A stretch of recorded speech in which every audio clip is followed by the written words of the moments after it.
Good morning. Thank you very much again for joining us today for the Contracts and Grants and Accounting Research Administration Forum. Again, as usual, we would have some updates for you, and this is your time to ask questions, and we go from there. I understand our colleagues from accounting, they have some time constraints, so let's start with their update, and then we will continue the rest of the session. James? Okay, great. Good morning, everyone. We thank you for letting us go first. I want to share probably why a lot of you are here is to hear what might be new with Aggie Enterprise. And I want to share the screen.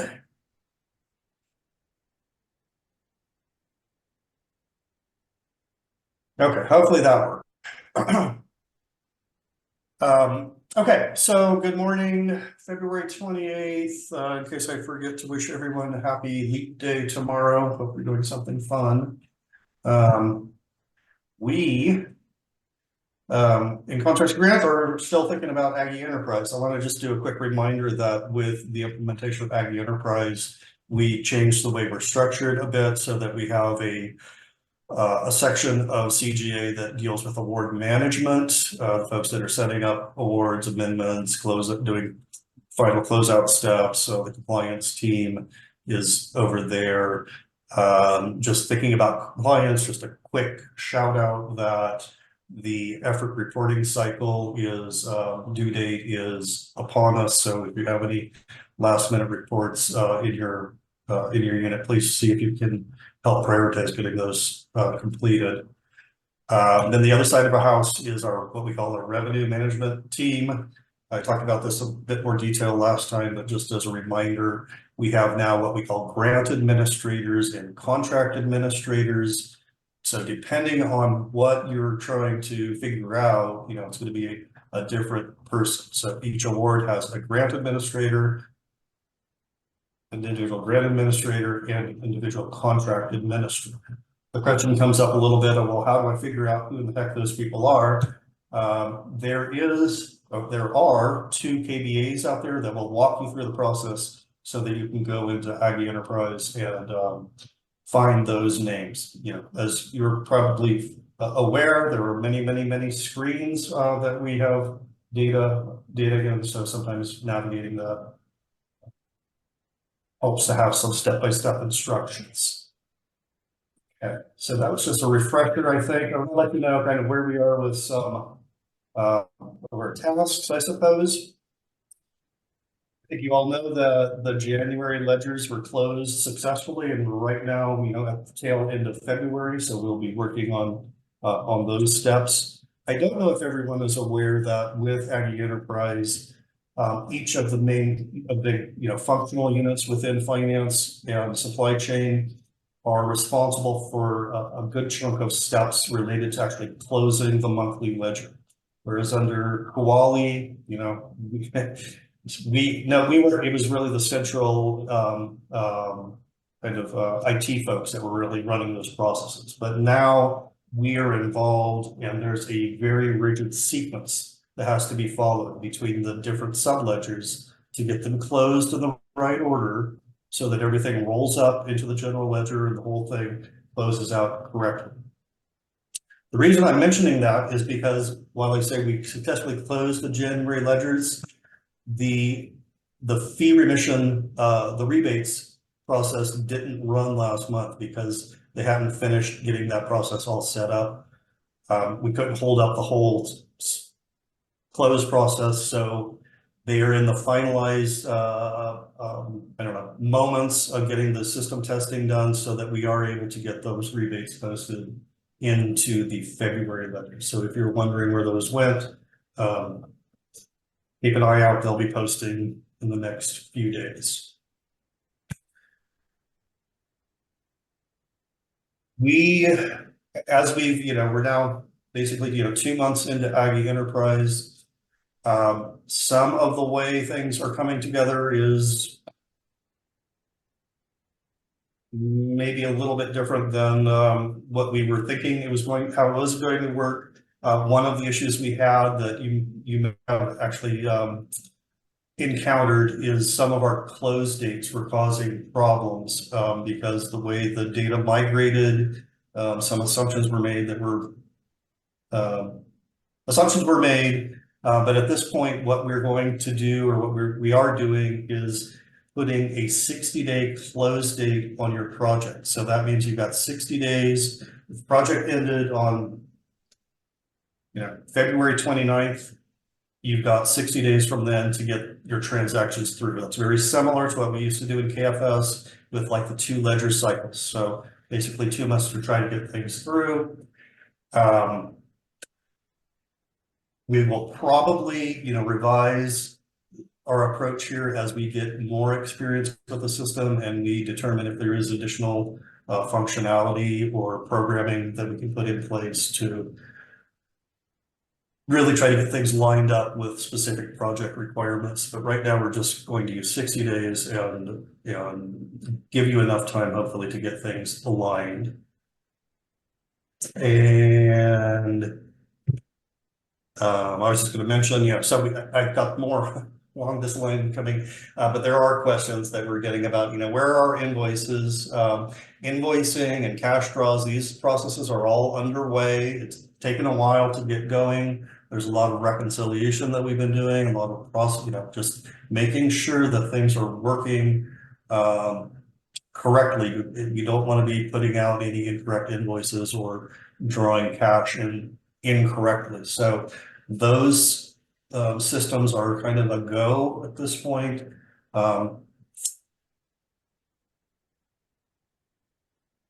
Let's see. Okay. Now, I just put a whole bunch of numbers on the screen, but let me tell you what they're telling us.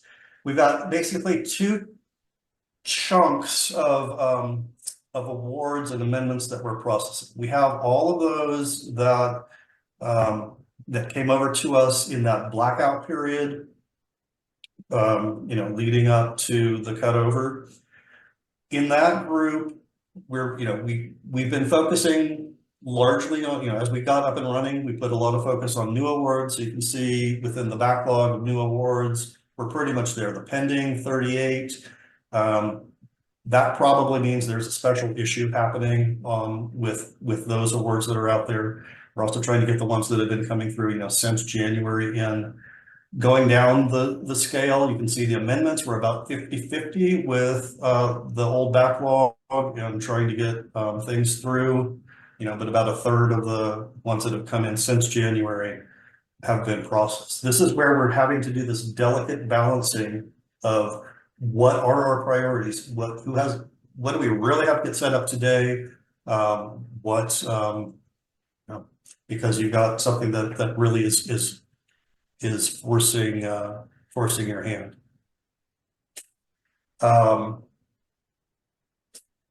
Subawards is like the last chunk that we've been putting focus on. So we've been addressing your requests as we've been submitting tickets saying, I need to get this subaward set up because, there are bills to pay. One thing I want to point out about subawards is as amendments come through on existing subawards, we do not have the ability to modify those subawards that migrated in the conversion. So what we're going to have to do is shut those down as they cycle through, take the balance and put that into a new PO, set up a new, set it up fresh in the system, and then we'll be able to go forward from that point and do amendments and add funding and whatnot. It's just those migrated subawards that aren't going to work. So on the whole, we've still got a lot of work to do. You can see that we've got 2/3 of the backlog. Well, I'll call it 2/3, 60%. But we're still working through that other 40%, and that's kind of the opposite on the stuff that's come in since January, February. So I just wanted to be kind of transparent about what we've got on our plate, and I'll speak a little bit to what we're doing about it. coming up here in a second. There's a question, Eric. Ledgers close on the 7th, 8th. I think it's a little bit tighter than that. I want to say it's the 6th business day. I mean, it's always been the 6th. I feel like again, the way we close our books, see the PPM module has to be closed actually like a day before the other thing. So as far as contract and grant activity, that stuff would close. Let's say on the 5th working day. I have to confirm that. I just don't remember off the top of my head.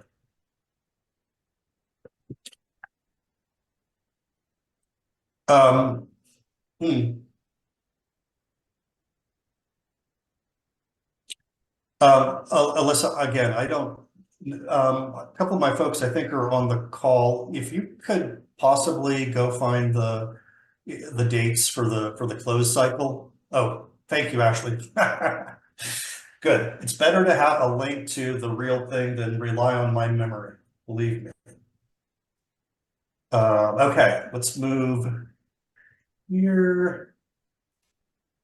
Okay, so again, this is the information I shared last time. I think many of you have learned how to submit tickets through ServiceNow, getting them into the CGA queue, depending on what kind of question you need to ask, or what kind of whether you need a cost transfer or you're checking on what happened with your award, or whatever it is. I know that many of you are good at doing this because we have received about 1,100 tickets. Working through them, we've got about 60 of them in resolved status. I don't have a count off the top of my head, but or at my fingertips. But one of the bigger backlogs that we're working through are cost transfers. Those are relatively complex situations and are frequently involving quite a bit of back and forth with departments to make sure everybody's on the same page and we've got good data that we're putting in. I believe that we've got an updated template to fill out that will be available soon that will hopefully make the process a little bit easier for everybody. Remember the cost transfers we're doing, this is all, again, part of the transition process. So we're doing transfers for the old pre-Aggie Enterprise activity because you don't really have access to do that, or you shouldn't be doing that. Even if you found out you could, please don't. Please send it in to us so that we can work on it. Again, we've got a lot of tickets coming in. It takes a lot of bandwidth to get through this. The reason that I asked that we go first this morning is because we have a strike team, I guess I'm just calling it that, of folks that are getting together we set it up this week, we're getting together frequently to try to make sure that we're pushing these tickets through. We need to focus. Some of the tickets are easy to resolve and we get those out of here pretty quickly. Some tickets may be kind of stuck and we need to focus in on what is what's tripping, what's figure out what might be holding things up so that we can try to move those through for you. But this was the reminder on ServiceNow. Let's check the messages.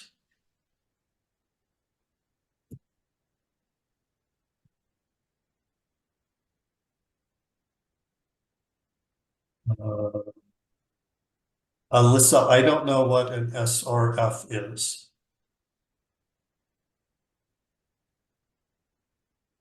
Subaward request form. Subaward request form. Yeah, that might be more for the award side. It's when we're either amending an existing subaward or we have a new subaward. There's a subaward request form that has to be submitted, and it sounds like the ticketing system is mostly for conversion issues, so should probably continue to follow the directions. Okay, somebody answered. Yeah, okay, got my answer. Thank you.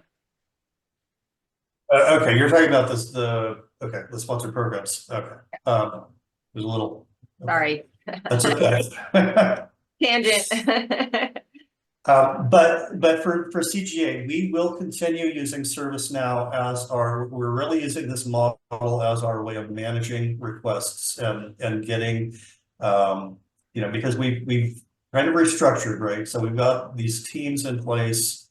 Once we get this stabilized, rather than you just individually communicating with people, it's going to be better because we have, again, more eyes on it. We can see where we have, things are stuck or, just that there's a spike in activity coming in so that we can try to work through that rather than, individually emailing people. We've got people out, somebody calls in sick or they go out on leave for some reason, you don't know it. Anyhow. So yes, going forward, we want to continue using Aggie. Yes, we will continue using Aggie Enterprise and ServiceNow. Okay. Okay, let's go through some questions. They're flowing in.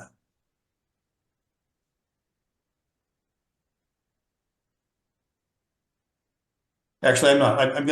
I have just one more slide, and it's just a reminder, and then let's go to questions because that's probably going to be.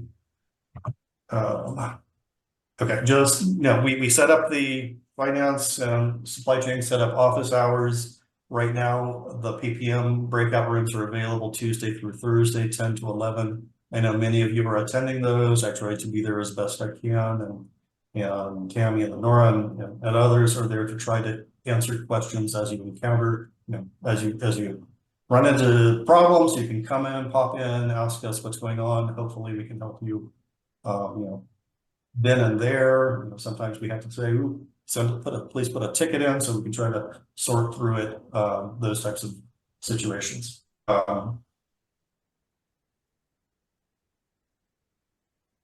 Once we get close, there's discussion about perhaps going back to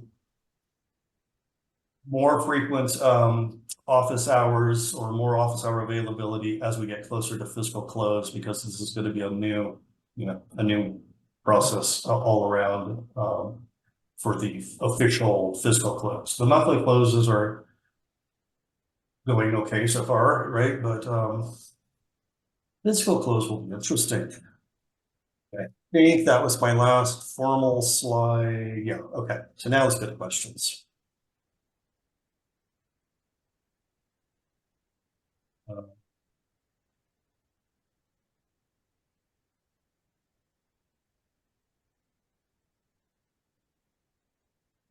There's a question about creating new purchase order numbers to pay for subawards. So again, the subaward section, we have a bit of a backlog that we're still trying to work through. If you've got something that you need to pay like right now, please put in a ticket so we can try to push that up to the front of the line for you.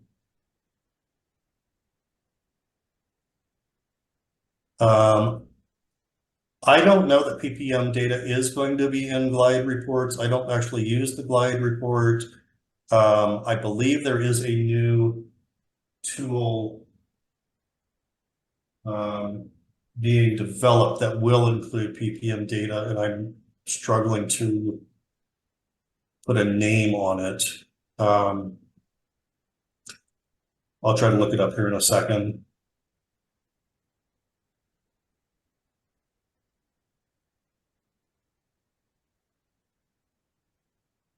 There's a question about big tickets or email. Yeah, again, the tickets are generally speaking, go ahead and submit a ticket. And then, if we need to do just a lot of back and forth email or something, then we can convert over. But the ticketing process is what we're trying to move towards.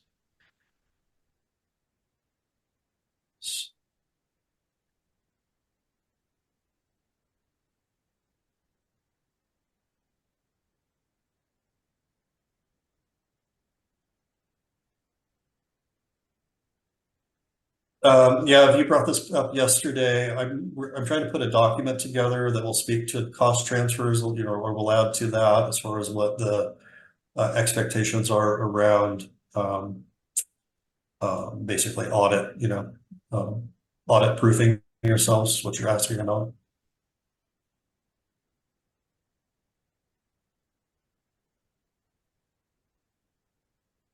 We think the balances are correct. If you find something that isn't that you don't think is correct, so there are some things that didn't quite come across correctly, but I think by and large, the data looks good. But if you see something that does not look right, please reach out, put a ticket in so that we can try to figure out if we've got an issue there.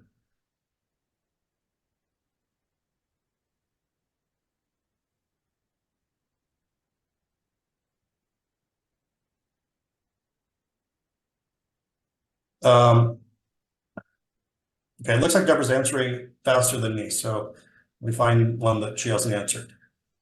I had a little head start. That's okay. Yeah, thank you though. So if you've got, I mean, this going back to, again, we're trying to get all of our systems fully up and running. The invoicing again was something that's it's tricky. It's not getting it going. We've had a couple of meetings with sponsors that are wanting invoices. Frankly, they don't care that we have a new financial system. They just want an invoice. If you've got a situation arising, again, put in a ticket. If it's email me if there's something really urgent that's happening, so we can work on it. And we obviously we don't want to lose funding, so we'll have to take those as they come in. And again, what are we, 6 to 8 weeks into the system, depending on how you want to count it. So everybody is still kind of in that initial phase.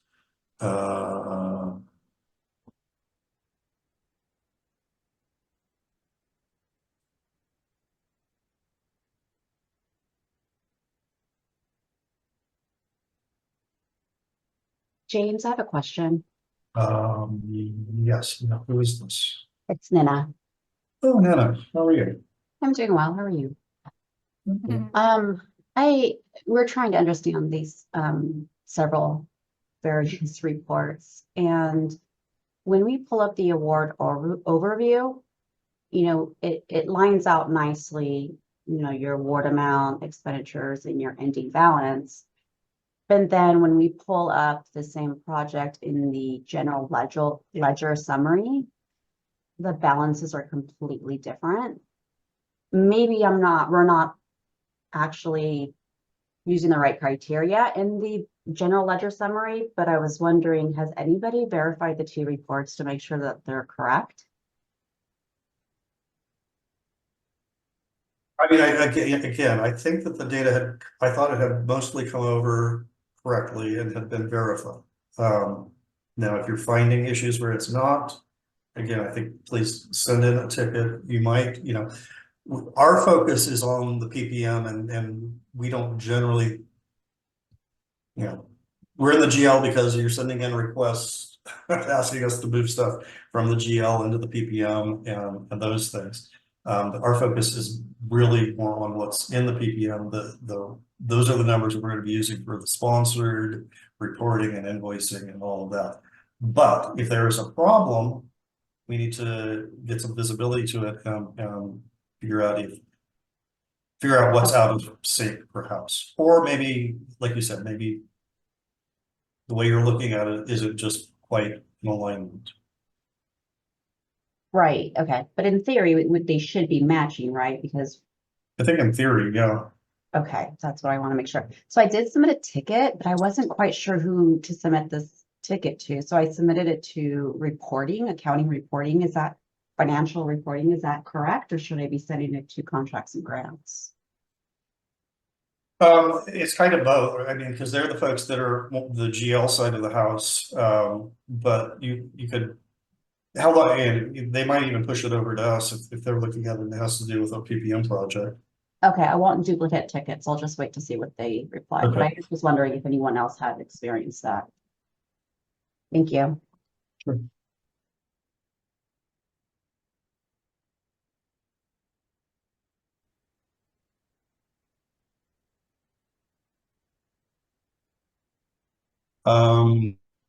My folks, Yep has a question about reports at closeout. I don't know the answer to that question off the top of my head.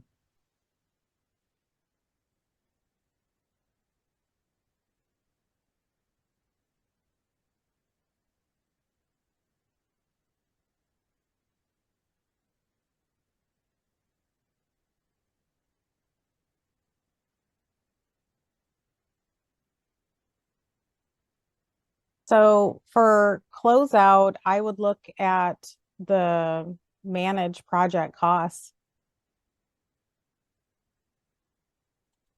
Okay, thanks.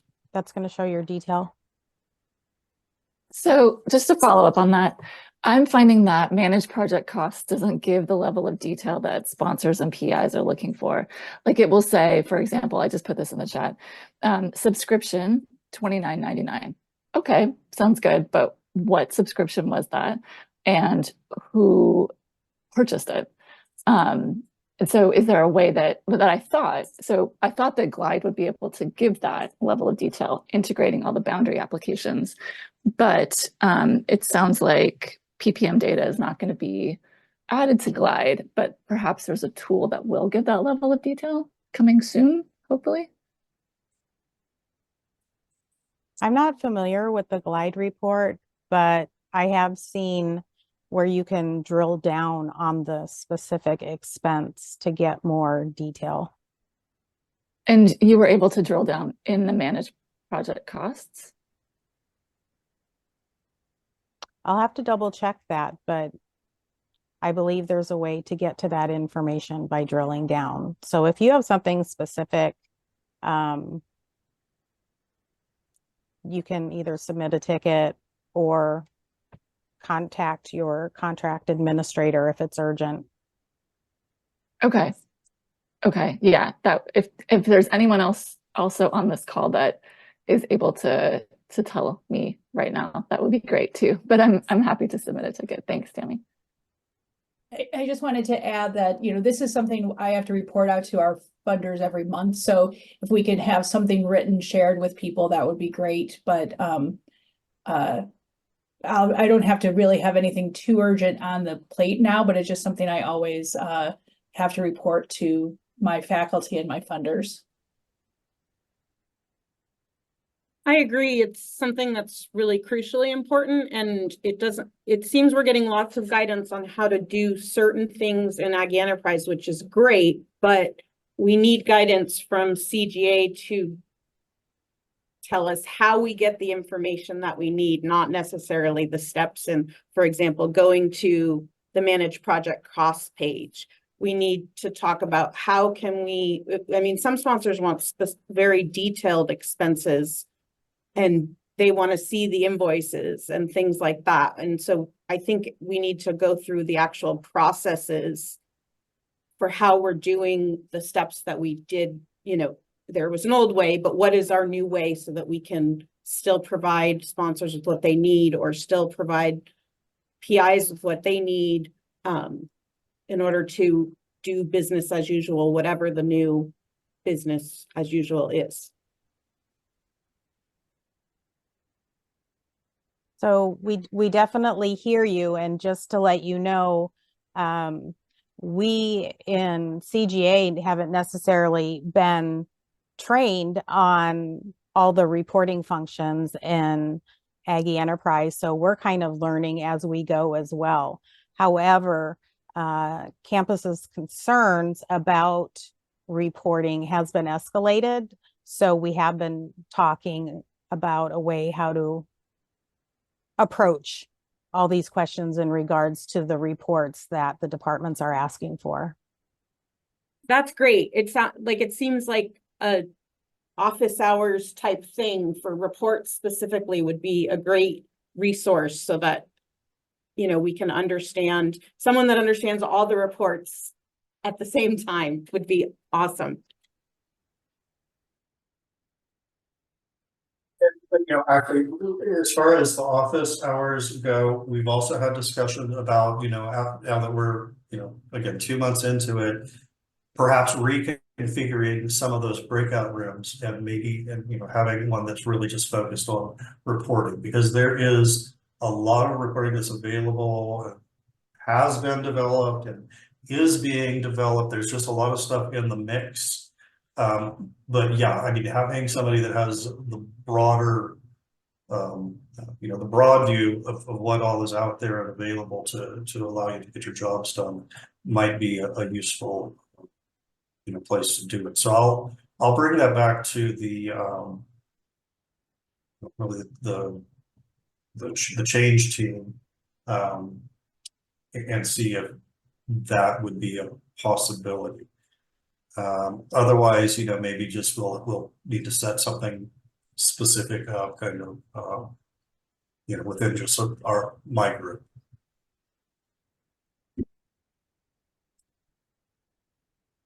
James, I think 2 months in, I think we've only had really 2 trainings that are in person, which was the PPM task trainings, and I think they're doing the thing, which is they are. But we really need some kind of like the Subawards series, where there's a series of in-person courses that cover different topics.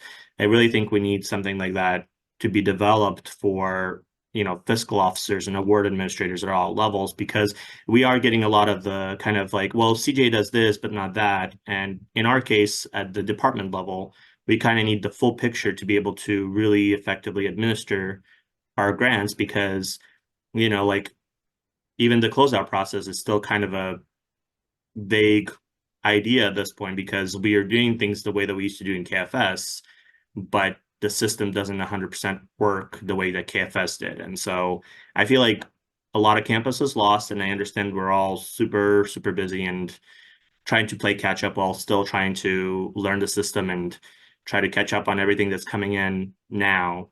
But if there's any way that, we can take this idea and devote some time to creating a cross-stream, like fiscal officer or award administrator training, I think that would be really great, and it would help a lot of us to, more effectively do the financial, roles that we have. Take that back as well and see if, again, there are training, there's stuff that is, again, in process. The model that was settled on maybe isn't, what we're accustomed to.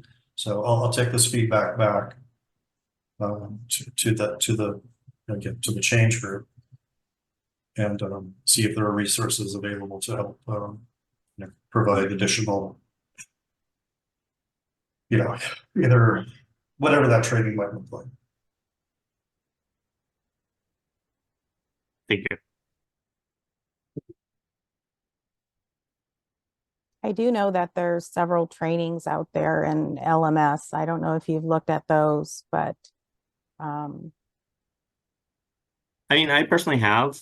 For me, the challenge is that doing an online pre-recorded training is different than doing a classroom training that's devoted to a specific topic, where we have somebody who could answer questions as they arise. Because like folks are saying, yes, there's a lot of knowledge-based articles and they're really great. But for some of our folks in the department level who have, 6 or 7 different functions, there's literally hundreds of those articles, and there's not enough time to catch up on the backlog, do all the stuff that's coming in, and, read all these articles that may not even necessarily give us the answer that we're looking for, simply because we may not have the perfect way of searching for it. And so I really do think that an in-person cross-stream training, or a series of them would be really helpful, because then we would have folks who can answer our questions and kind of guide us through some of the things that may not be extremely straightforward.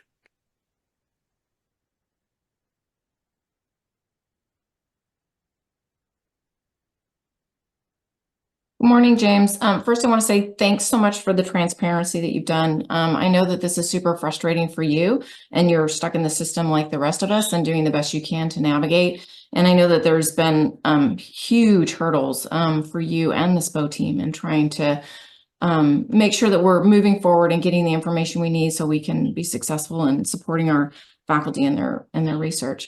I guess my question is, and my concern is I feel like a lot of the information that we're getting and a lot of the reports that we're getting don't necessarily meet the business need for the faculty and the researchers. And I'm just worried that there's a disconnect there between what is actually being asked for by our sponsors and by our PIs and what the system is delivering. And I'm not sure who's communicating back to the teams that are doing the changes, what actually is needed. Because I feel like there's a top down, like, this is what you need, and then we get it. And then we respond with, well, thank you so much, but that really wasn't what we needed. So I'm not sure how information is flowing up and back to make some of these adjustments and how we can be helpful to you and just helping meet some of the challenges. Because I know for you, it's got to be just overwhelming when you have so many changes coming in and so much of the information just isn't transferring over. So I guess my question is, one, how can we help support you in getting us the resources we need? Well, let me just say there is a reporting team that includes campus and dean's office, and Deborah and I participate, trying to get additional reports put in place. So that's probably the mechanism. And since I'm on that team, I guess maybe just letting me know what is missing, then I can take it back and say, here's what we're hearing that is a gap. Trying to find when the team meets next, and it's not showing up here for me, but it's every other week or so that we get together. So Christina, maybe I can talk to you outside of this, and we can have a little more in-depth conversation about what your pain points are. Sure. And then I guess my next question is I noticed that you have a bunch of tickets and you guys have a backlog, which is expected. And I guess I'm wondering, are there things in the tickets that you need more information on that's slowing you down? Are there things that we can do to help make sure that you have the information that you need so that you can quickly resolve tickets? I mean, if you see that there's a gap area, like consistently, oh, this information is missing, this information is missing. If you could, just let us know some of those things. I mean, I think that our teams would be happy to try and help you with that. Yeah, thank you for that. Yeah, I mean, like I mentioned, I think I mentioned that we're updating the template for capturing the information for the cost transfers. That's where we were experiencing a lot of back and forth because it's just really very new for everybody to understand what that data looks like in our new environment. I'm trying to think of off the top of my head. I'm not really thinking of anything where okay. So yeah, again, going back to KBAs and all of that stuff. One place where we do have to follow up a little bit is, as we now set up projects as needed for you, rather than in the past where departments were setting up their own, additional expenditure accounts, getting everything lined up. I think we have to do a little bit back and forth there where people say, hey, give me a new project, and we don't know necessarily how to pull the budget into that project, what it looks like. But my point there is we've got a KBA that hopefully will help point to our needs to help process these things through efficiently. Lenore, Tammy, do you have anything, or Deborah, off the top of your head besides that I just offered? Yeah, for project requests, make sure you're including the budget that you want moved. If there's multiple projects, where that budget is coming from, who the department project manager should be on the new project or projects. And if you have a specific organization, include that all in your request because it'll make it go a little bit smoother. Otherwise, there's a back and forth where I'm having to wait or we're having to wait for that.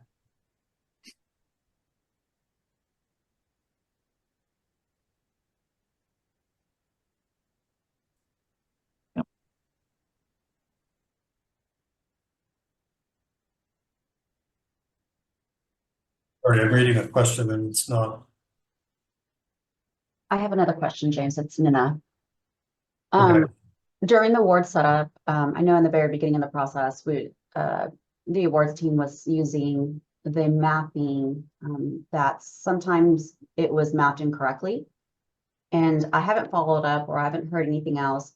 Has there been any kind of change in process in terms of are they reaching out to the department, verifying that the financial org and the segments are correct before setting them up, or?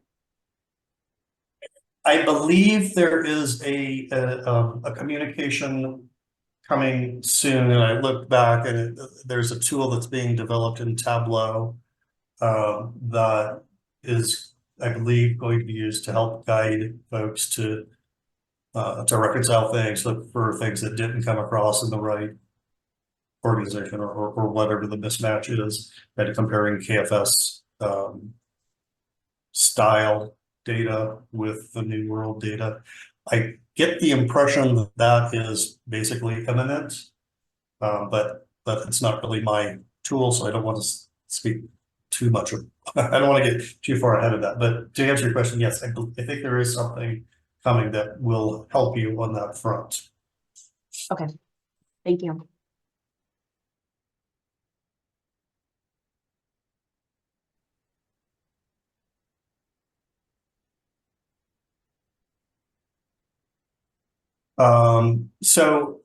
Questions came in, is there an update on the new cost share system? So to clarify, there is no new cost share system. Our new cost share system is called Oracle Aggie Enterprise. So instead of having a separate system, what you have is a project set up right in the financial system that is designated as your cost share project. It is linked to whatever your, the funding source is that's actually paying for those costs. You'll be recording your costs onto that project, just like any other costs that are allocable to the project. You just will put in a different chart stream as those expenses are coming through. It's not the, frankly, the old system had its issues with its, where we were tracking expenses and things were,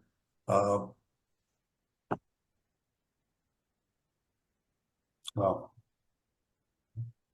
it wasn't an ideal system all around. So what we have now is a stronger system for those costs to be recorded. The projects are being set up. I know that some of them, I think the cost share, the awards that had cost share that we could identify, I think that those already have projects that have been created on the awards, but there's still some work to get them kind of fully set up so that you're ready to start using them. We need to get, I need to work with the team that's working on that so we can get a communication out. Again, that's one of the priority communications that we're trying to put together, because we're going to need some feedback as far as that setup goes. So James, just so I want to make sure I'm understanding. So awards that have a cost share component are going to have their own project Correct. in PPM, Correct. and then we are going to be entering cost shared expenses ourselves in there? Or correct. You're going to record those. So let's say you've got somebody that's, cost sharing 10% of their time on that project, on that award. You're going to set up a payroll distribution, 10%, charge it to that cost share project. okay. And then it's all all those expenses are then on that award.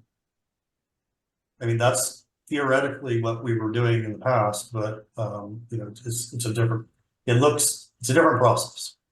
But you need to. What about non-ledger or, you know?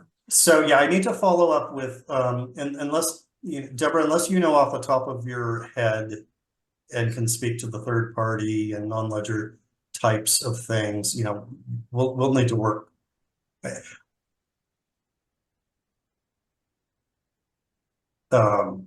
Again, that's part of what we're trying to get nailed down so that we can communicate it out. I feel like there was a way to capture some of that information, but we're still developing it. And what about stuff that happened in the old system? Yeah. So the old system is still up and running. So you go ahead and do your up through 12/31, capture that just the old fashioned way. And then stuff happening from January forward, we'll need to have that new cost share project established.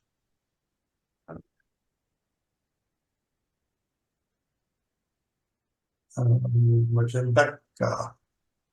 So you do not want us to enter like non-labor or like third party into the current cost share system if it was January 1st forward. You want us to wait until you tell us how to do that. Is that correct? Yeah, just hold off on that just a little bit. Again, that's actually one of the higher priority items for us right now is getting that organized. And like I said, they just over the last week or two got those projects, that process to get the project set up. So it's really kind of at the top of a lot of lists to get this fully in place. Okay. So and then hold off on that, you know, sticking stuff in the old system that's just, you know, memo entries. okay. So Tara also asked in the chat, which I'm wondering about as well, like how will CGA know what type of fund is used for the cost share? And I'm assuming that that's entered like in the IPF when we fill it out for like saying that we're going to cost share this person's effort. And it usually asks for like what account or what fund we're using for that. I mean, so this would be like, is it the communication from SPO that you all receive that cost share project would be set up as? And then would like we on the back end have to transfer general ledger money? I'm confused on that. Like, because if we're directly charging someone's effort to a cost share project. Yeah. What you'll do is you'll tell us what general ledger chart string is paying for this cost share. Then we put that as part of the cost share project setup and tell it, hey, this $50,000 is being funded by coffee funds in this string. Okay. But again, yeah, good question. Yeah, this is something again that we need to get, and we will be getting mapped out for you all to see here in the pretty soon.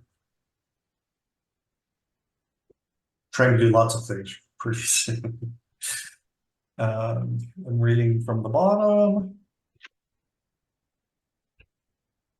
Kevin, I mean, if you're cost sharing off of other sponsored projects, then we need to kind of figure out what that looks like, because generally, I know there are some cases where that happens, but we'll have to work through that with you. That'll kind of be a big asterisk. Okay, it looks like the questions are slowing down. Thank you all. Thank you for the questions, the feedback. I've been making some notes. We will, continue working to get this system, as best it can be. Again, we know it's a big change for all of you. It's a big change for us. Appreciate your patience as we're getting stabilized. I like that word. And I think that's it. Okay, I'm going to stop there. We're going to go over and get with our our ticket strike team and see if we can clear out some more stuff, some more of your requests. All right. Take Thank care. you, James. I know you guys have been extremely busy doing so many different things. Thank you very much for all you are doing. So let's see, we can continue with quick updates from sponsored programs. Let's go to Kelly on the proposal and sub-award teams. Okay, good morning. I'm going to go ahead and share my screen. Give me just one moment.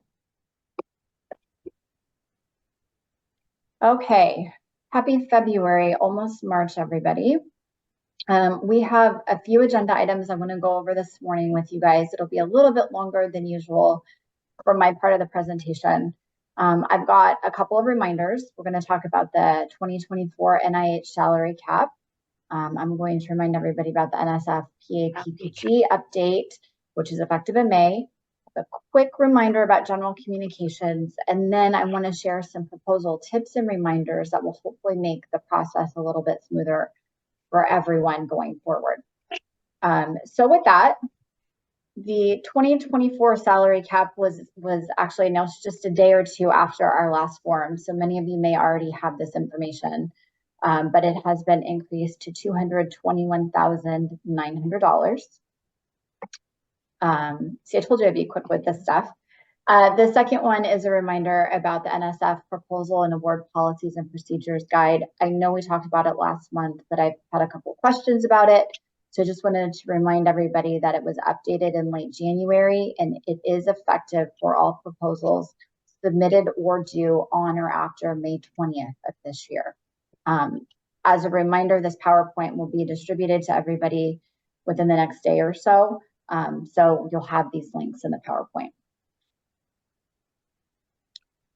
As for general communications, I've heard from some staff members that they're getting a lot of questions about proposals or subawards that may not have even routed to SPO yet or in the process of routing and haven't been assigned. For those types of questions, please direct them to our general email inboxes. So we've got proposals, subawards, and awards listed here, as opposed to going to your regular assigned analyst. Analysts are sometimes out on vacation or out due to illness or other obligations, and it's possible your proposal or award or subaward may go to a different analyst. So if it has not yet been assigned, to keep the work going as efficiently as possible, please reach out to the general email inboxes and someone will respond to you as quickly as possible. Before I move on to proposal tips and tricks, does anybody have any questions about anything I've just presented on? No? So far, there's nothing in the chat, Kelly. Perfect, thank you. Okay, I'll go ahead and start with the proposals, tips, and reminders. So these are kind of a collection of just some things we've been observing that we think might be helpful for everybody. I can't see the chat on my screen, so Kristen and Lisa may chime in if questions are posed. So we'll start out talking about Cayuse SP. Once an application has gone through Cayuse SP and is routed to our office, any updates or updated documents that are attached should be sent directly to the assigned analyst or the proposals inbox if, let's say, it just routed to our office that morning and an updated budget was attached, but it hasn't yet been assigned. We need you to notify us that something has changed because SPO is not notified of updates made to the SP applications. So it's possible your analyst may not notice that there's an updated budget attached. So please reach out and let us know that you've added a document or you've modified one of the tabs on the proposals document. That will help us expedite our reviews and make sure that they're accurate as well. Speaking of budgets, we want to remind everybody that a detailed internal Excel budget using the OR budget template should be included as an attachment in Cayuse SP. We've included a link to the budget templates on our website. And a detailed budget is helpful and is one of our requirements in addition to a sponsor-specific budget, because having that detailed budget allows us to review it for compliance with university requirements. We're making sure that the costs are allowable and allocable and reasonable per the standard accounting standards. So we understand that some sponsors may require a sponsor-specific budget, but generally speaking, those sponsor-specific budgets don't give us the detail we need to ensure that we're meeting our obligations to the university and federal requirements as well. Continuing on with budgets, when adding other personnel, such as postdocs and graduate student researchers to the budget template, please list their full annual salary and FTE. We provided an example below in this slide for everybody to review, and we've included the links for the salary scales for graduate students and postdocs as well, so that you can more easily access that information. Okay, moving on to effort for key persons. As a reminder, measurable effort is required for all key persons on federal research projects, and that is per UC Davis policy, Policy and Procedure Manual section 330-21. So all key personnel should be listed on the budget template, even if they've not requested salary from the sponsor. As an example, the detailed budget would look like the screenshot that we've provided on this slide, when effort is being committed, but it's not being reimbursed by the sponsor. So you'll see $0 listed, but the actual percentage of effort listed.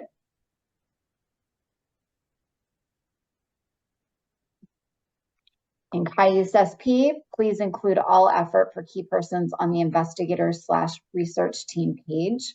That effort should reflect the amount of their first year participation in the project. And it can be year one or later if they're not participating in all years. If funds are not requested from the sponsor, please ensure that the effort listed is in the cost shared effort column as shown below in this screenshot.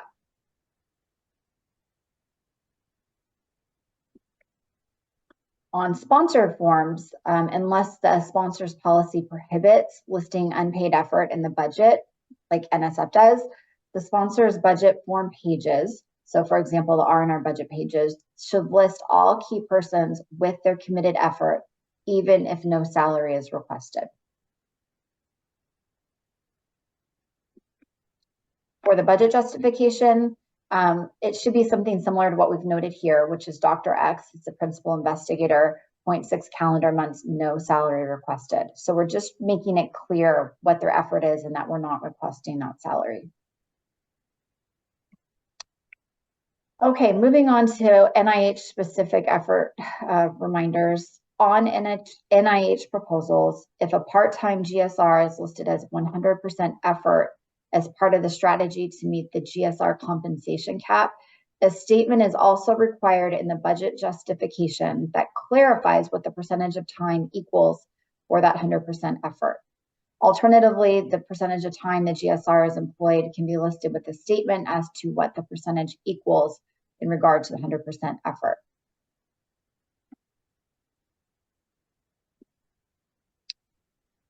Moving on to Cayuse 424, please note that SPO does not use the routing and approval page within 424. So there's no SPO requirement to have the P log back into 424 and click on that approval box unless it's something that is required within your own department. Preferably an email would be provided to your SPO analyst from the PI directly, and that's all we need to move forward with the submission. So we hope that makes it a little bit easier for everybody. And then last but not least, compliance items. Compliance items including SIAs, IPAs, PI exceptions, required COI forms such as Form 800s, cost sharing approvals, and Cayuse SP certifications are due at the time of proposal. Proposals can be withdrawn if these items are not received by the time of submission. Please ensure that your department and your PIs are prioritizing these requirements. Okay, well, I hope that information was helpful. Thank you for your attention to it. If you have any questions, please feel free to reach out to me directly or any of those general SPO email addresses that were provided a little bit earlier in this presentation with any questions you may have. And Kelly, there was one question that came in from Gwen. She identified that the slides are great and she'd like to know if we can get a copy. I believe after this research forum, the copies are sent out through the listserv by Perry or Ahmad, correct? That is No, correct. they're not usually sent out through the listserv. They are Okay. posted on a website, Oh, okay. and I can put Perfect. the address in the chat right now. Thank you, Perry. Thank you, Kelly. Okay, Thank you, thank you Chris. very much, Kelly.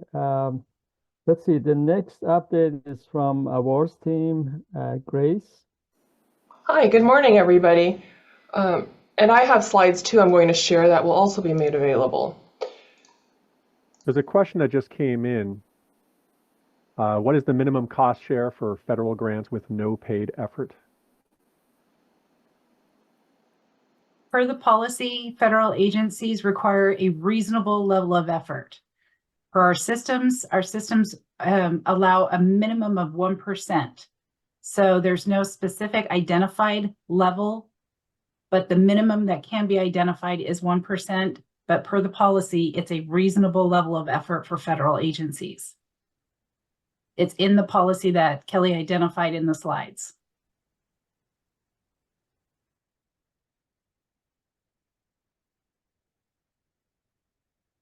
Okay, Grace.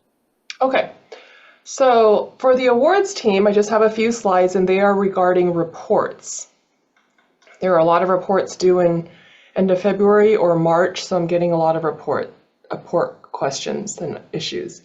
So just a quick reminder, if progress reports or deliverables need an AOR signature, you can always designate my name as the AOR.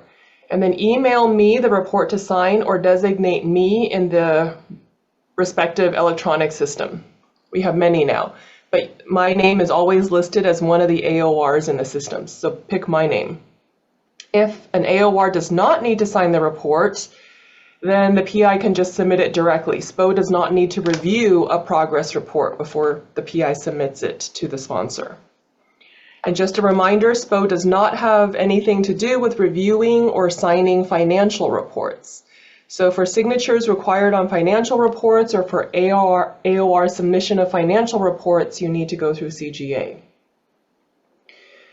Okay, next few slides are specific to NIH progress reports. So as we all know, the NIH Research Performance Progress Report, the RPPR, is one of our most submitted progress reports. The instructions are at that link. So if PIs have any questions about preparing RPPRs, you can give those instructions to them. And a PI with progress report authority can submit SNAP awards. SNAP stands for Streamlined Non-Competing Award Procedures. And the award terms in the NIH award will tell you whether it's subject to SNAP or not. But a PI with progress report authority cannot submit non-SNAP awards. So an AOR in SPO would have to submit that for you. And you can always choose my name as the AOR in ERA Commons as the signing official. Okay, so we have many AORs, but they can always pick my name if they don't know who to pick. And submitting RPPRs. So the PIs have to go to the 3-dot ellipses and it opens up a menu. And they can select submit or route to next approver after they click on the 3 dots.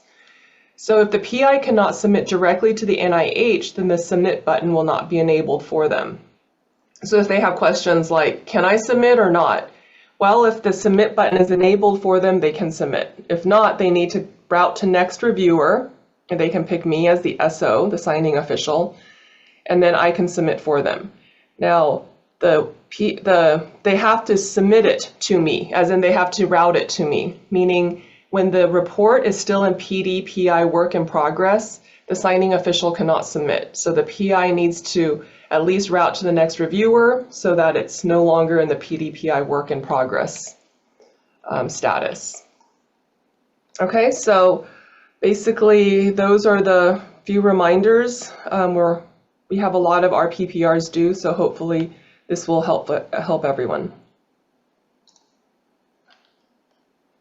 Okay, that's all I have right now. Thank you very much. Any questions for Grace? Okay, let's go to the next one. Perry, you usually talk about the trainings coming up. Yes, I do. So coming up in the month of March, we have 2 trainings coming up. I will put the info in the chat right now. Oh, my message is too long. Jeez. Okay, hold on a second. So first we have a subawards lab, and it's all in bold for no apparent reason. But that's going to be on March 7th from 1 to 4. And the subawards lab is designed for folks who have taken the Processing Subawards Cayuse course, which is an e-course you can take. And it's to make sure that the material you learned in the class, you get a chance to practice it and get more familiar with it. So we practice filling out forms the way you would if you were working with a subaward. So it's good just to get some hands-on practice. And then later in the month, we have another class on March 21st, and that is the Preparing a Proposal Budget Lab. And that is another course that has a prerequisite, which is the Preparing a Proposal Budget Basics e-course. And once you've done that, we have the lab so you can practice what you learned and get some hands-on experience with these different concepts. So the links to register are in the chat, and we look forward to having you join us. And if anyone has any questions, let me know. Thank you, Perry. Well, this has been one of our longer sessions, but that was a great session with lots of information. Any questions for anybody who presented or otherwise? Any questions from anywhere?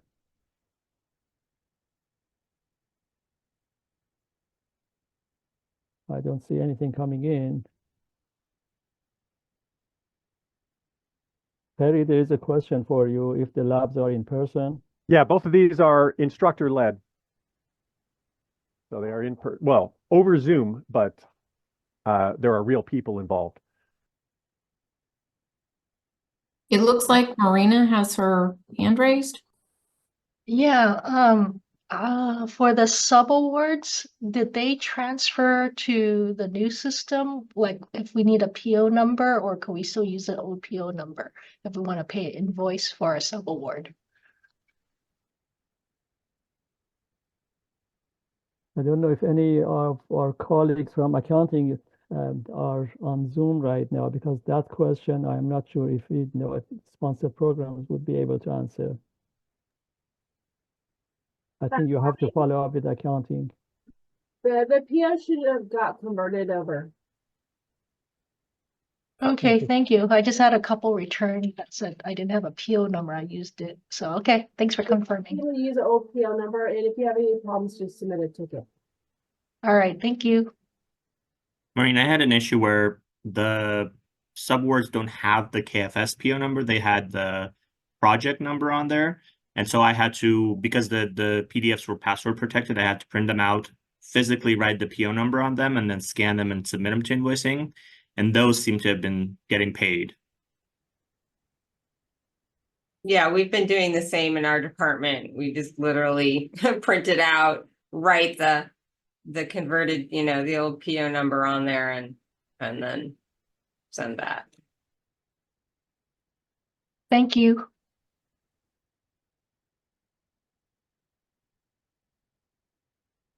Okay, any other questions coming in? I think it's regarding the POs.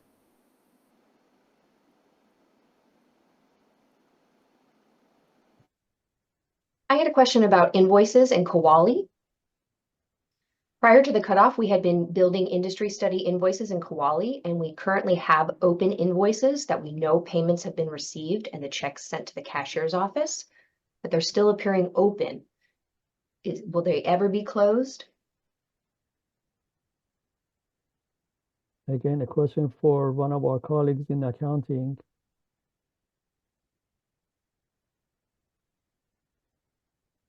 That would be probably a cash management question. So maybe submit a ticket and I'll get more to them.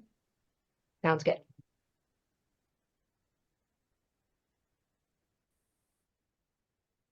Okay. It's 15 minutes before 10. Any other discussions, questions? And again, this is great. When we start these sessions, one of the main aim of the forum way back when was for interaction among the participants, and this is great that questions come up and we have other experts around that they are answering.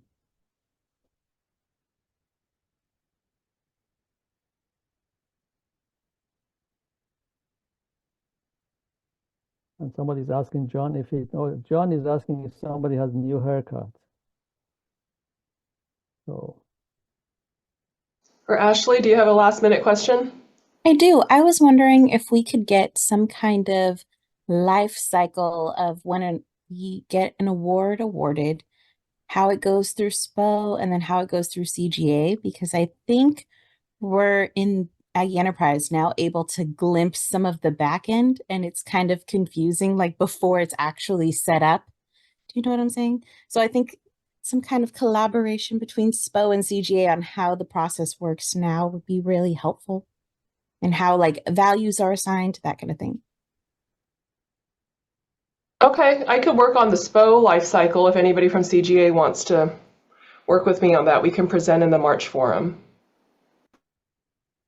Well, interestingly enough, the Office of Research is updating its website, and sponsored programs and interdisciplinary research support have developed a research life cycle that includes a section for CGA. So we can work with them and just bolster out their pages, and there'll be a one-stop shop for a life cycle. But that's not going to go live for a few more months.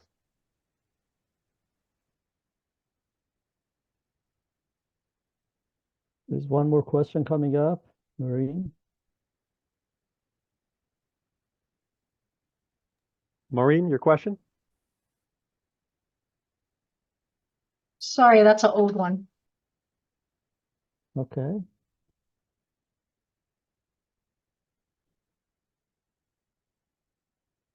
Anything else? Well, if not, thank you very much for joining. We'll see you next month. And again, the slides, Perry is going to put them online and you would see them there.